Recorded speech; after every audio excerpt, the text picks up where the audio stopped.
I'm sure you're all wondering why I'm holding this Pennsylvania Flyer box. No, this is not something I've recently found at a train show or at a flea market or on eBay. I've had this for 22 years.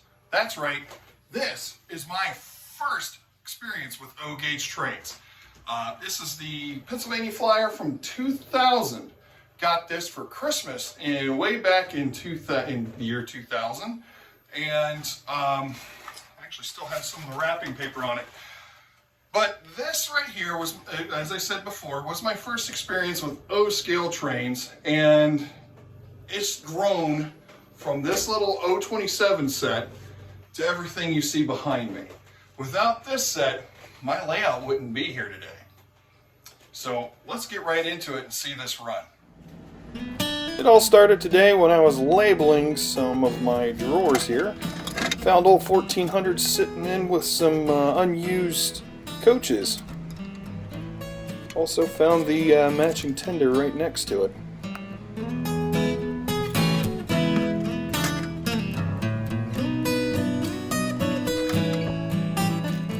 Next thing to do was to put it on the track and see if it still runs.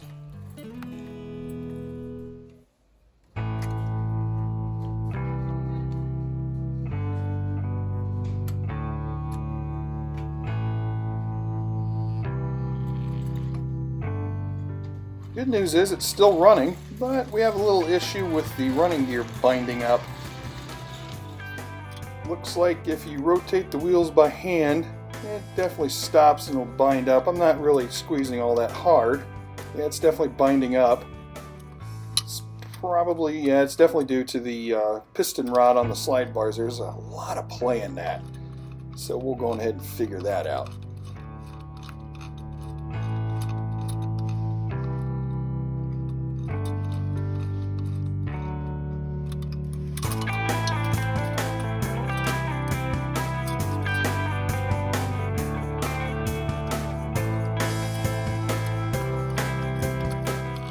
There's a whole lot of play in that piston rod on the slide rod there.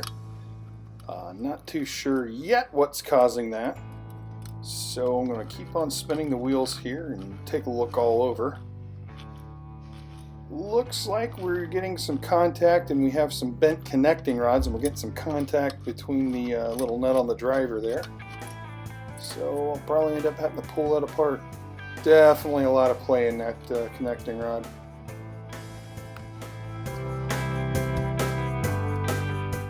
Looks like we've had that issue for a while here. That nut, or that little bolt there, seems to have actually ground its way through that connecting rod almost. Not quite as bad there, but you can definitely see it's bent. Yeah, it is. It's kind of ground on there too. But yeah, that's been running like that for a while, hasn't it?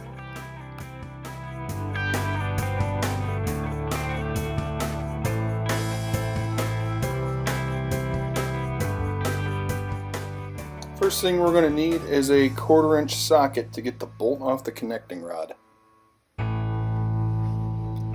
Pretty simple operation. I'm just going to take just that top one off there. And it comes out pretty easily, luckily. And yeah, you can see just a little bolt with a washer. Don't lose any of that. And this all will pull apart. It should just pull right out. And yeah, it's definitely bent. So I shall manually adjust it. Now, if you're going to bend this stuff, be very, very careful. You can overdo it. I know with my big hands it's kind of hard to tell, but I am being very, very, very ginger with this. So I'm just going to bend it all back straight, kind of how it's supposed to be. I know I'm going to need to do some adjustment later here. And put the piston rod back on. And put it on your blurry locomotive.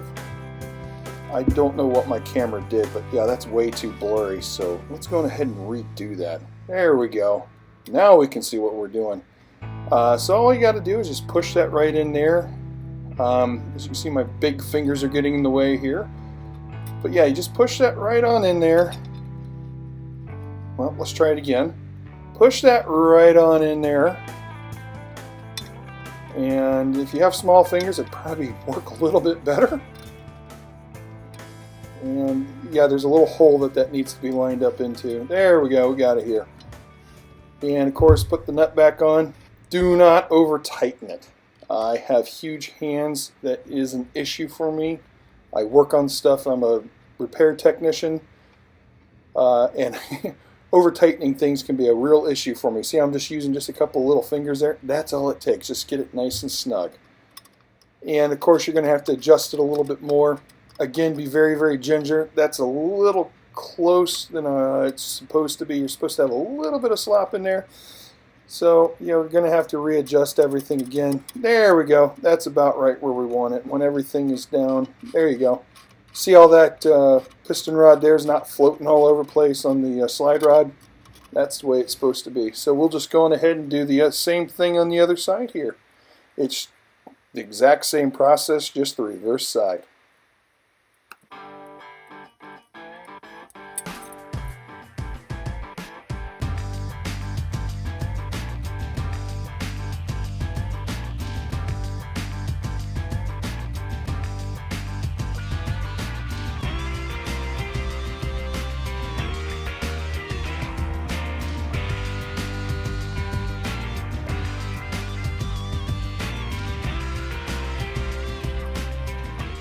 This is just pure luck. I did it first try.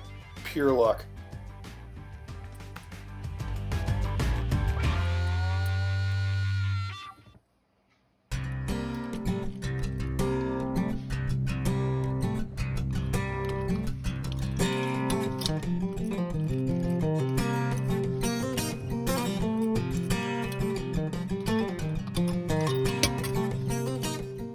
Now for a little lubrication, and I stress a little.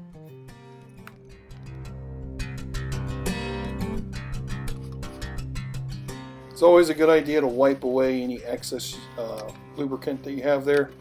It'll keep it from grabbing dust and everything else. 22 years of being used in Christmas layouts. My mom's house has led it to get some of that buffalo snow, that cotton snow mat, and the little snowflakes everywhere. So tweezers and canned air will take care of that.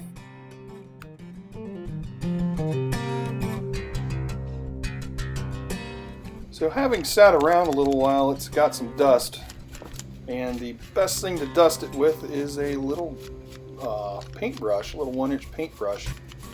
It doesn't scratch, doesn't damage the finish or anything like that, and it gets rid of the dust really well. It does a really good job of it.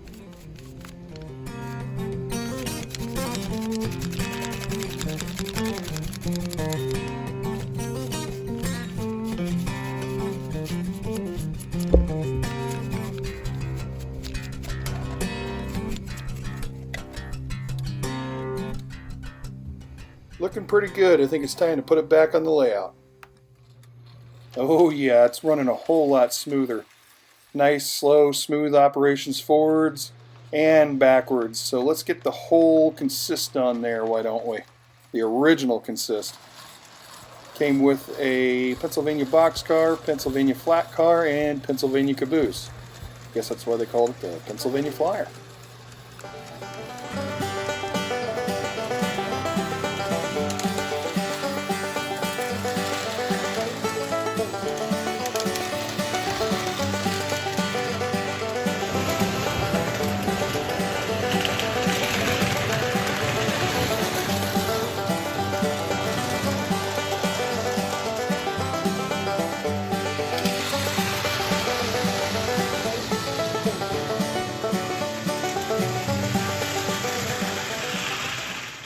I'm glad I dug this out today.